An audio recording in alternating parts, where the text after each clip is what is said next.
Aneurisma é uma doença cerebral que vem acometendo várias pessoas aqui no Brasil e pelo mundo. Um exemplo é da primeira-dama do município, Poliana, que sofreu esse problema no último final de semana. E para falar sobre essa doença, a gente conversa hoje com Vinícius Bessa Rodrigues, ele que é neurocirurgião, que vai explicar para a gente um pouco sobre essa doença.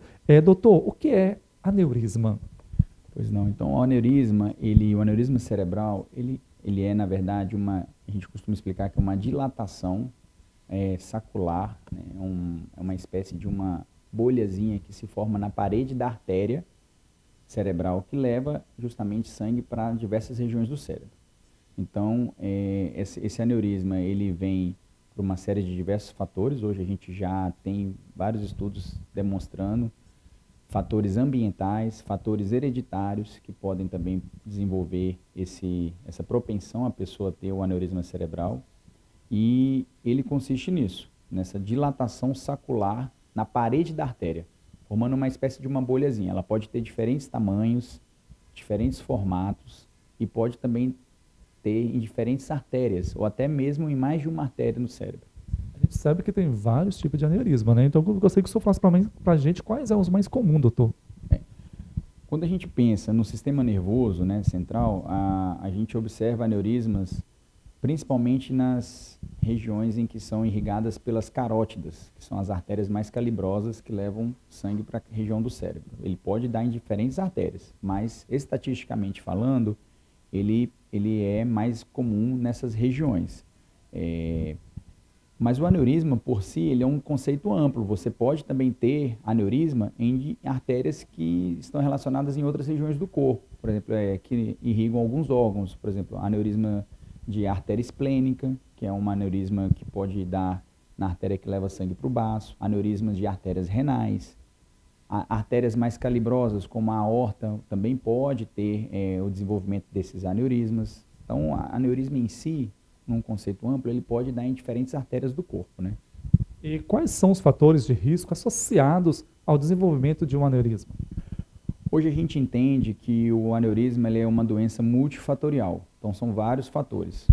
Atualmente, o que a gente mais associa ao desenvolvimento de aneurisma cerebral são fatores como hipertensão arterial descontrolada, é o principal, né? O paciente que tem também uma tendência a ter fatores inflamatórios, né, que a gente utiliza esse termo, por exemplo, hipercolesterolemia, dislipidemia, né, que está relacionado a taxas de gorduras elevadas, um diabetes descontrolado, né, e também fatores hereditários, um histórico familiar de aneurisma cerebral. Então, a gente observa isso, e menos comum fatores genéticos, que são doenças genéticas que enfraquecem a parede da artéria. E aí, nesse caso, o paciente pode desenvolver múltiplos aneurismas, né? Outro fator também associado é a doença policística renal. Paciente que tem diversos cistos nos rins e pressão arterial elevada, ele também tem maior propensão a desenvolver aneurisma cerebral. E no caso, doutor, quais são os sintomas dessa doença e como deve ser diagnosticado? Para quem está em casa acompanhar, porque o aneurisma, assim, quais são os sintomas para quem está em casa para descobrir se está tendo um aneurisma e como deve ser diagnosticada essa doença? Certo. Então, isso é muito importante a população entender. Como que o paciente chega até o consultório, né, numa situação em que não é emergência? Normalmente numa investigação de cefaleia, dores de cabeça. Então, se o paciente ele tem uma dor de cabeça de alta intensidade, associada a vômitos, associada a tontura, associada a alguma fraqueza em uma região do corpo, ou alteração visual, e ele nunca teve esse sintoma, não é comum ele queixar de dor de cabeça, a gente sempre aciona um sinal de alerta. Esse paciente precisa de uma investigação bem detalhada. Também tem um paciente que pode ter picos hipertensivos, ele é um paciente hipertenso. A pressão alta também pode dar dor de cabeça, por si só, mas esse é um paciente que está mais num fator de risco de desenvolver aneurismas pelo descontrole pressórico.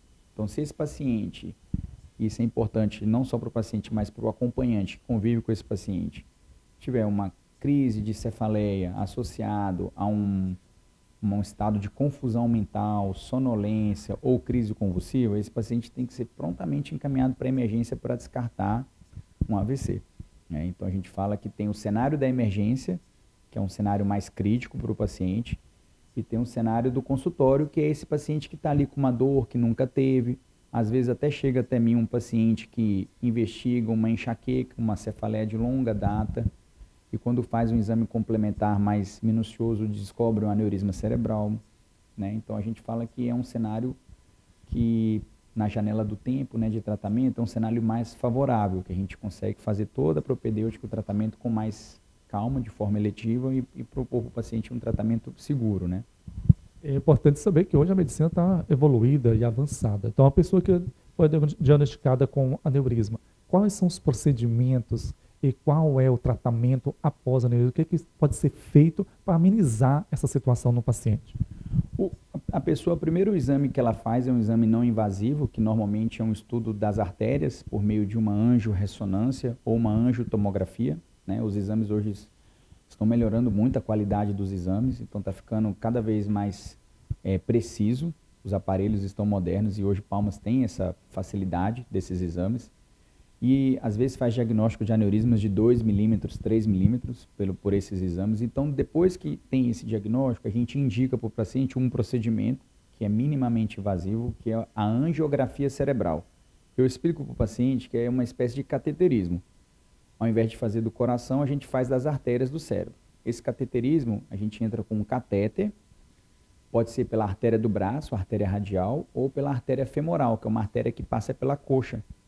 A gente consegue colocar esse catéter no início das artérias do cérebro. Então, nós temos 4 grandes artérias, 2 carótidas e 2 vertebrais. E por meio dessa cateterização, a gente estuda toda a vascularização cerebral, para poder definir se realmente esse paciente tem aneurisma, porque foi suspeitado no exame inicial de angiorressonância ou angiotomografia. Depois que define se tem aneurisma, eu converso com a família para falar se aquele aneurisma realmente ele precisa de um tratamento de forma emergencial, eletiva, e expor para a família quais são os tipos de tratamento. Normalmente, hoje, a gente tem usado procedimentos menos invasivos. A gente usa a embolização com molas, que são micromolas, ou, na maioria dos casos, a gente tem feito uma técnica que é a embolização com stent. É um stent que a gente coloca na parede do vaso, que ele tem a propriedade de redirecionar o fluxo, diminuindo o fluxo para dentro do aneurisma, e com o tempo esse aneurisma ele vai murchar. A gente, né, fala que é trombosar, mas que na verdade vai diminuir o tamanho do aneurisma. É um procedimento feito com o paciente, na maioria das vezes, acordado, né? Uma anestesia local, uma sedação leve, dura em média 30 minutos, né? Então é um procedimento bem menos invasivo. A gente explica essa vantagem para o paciente, né? E para os familiares que estão acompanhando ele. Doutor Vinícius, e qual é a taxa de sobrevivência do paciente que sofre uma ruptura do aneurisma? Qual é a taxa de sobrevivência desse paciente que teve aneurisma, aí, uma ruptura, vamos dizer assim, na área cerebral?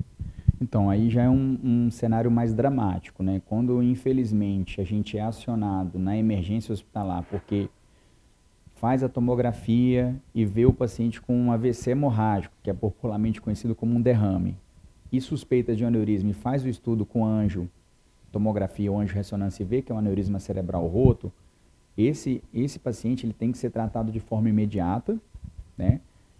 Mas houve um sangramento.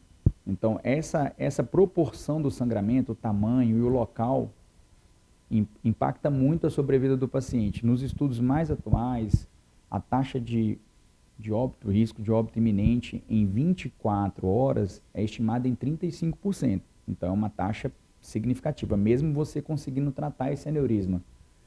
E dos pacientes que sobrevivem, né, 80%, isso é estatisticamente falando, eles podem ter sequelas impactantes, ficar com um lado paralisado, uma dificuldade para deglutir, uma falta de interação. Isso vai depender muito do local em que houve o AVC hemorrágico. Obrigado, doutor Vinícius Bessa Rodrigues, neurocirurgião. Obrigado pela entrevista. E só lembrando, então, você que está em casa, cuidado aí com essa dor de cabeça que não é normal, igual o doutor explicou aqui. Fica atento aos sintomas. Procure um médico imediatamente. O doutor falou, tem chance de você boa aí com a questão do aneurisma, ou também tem chance de você ter alguma sequela. Então é importante você procurar o quanto antes para poder ser diagnosticado e fazer o tratamento e ter eficácia no tratamento. Eu volto com você aí no estúdio.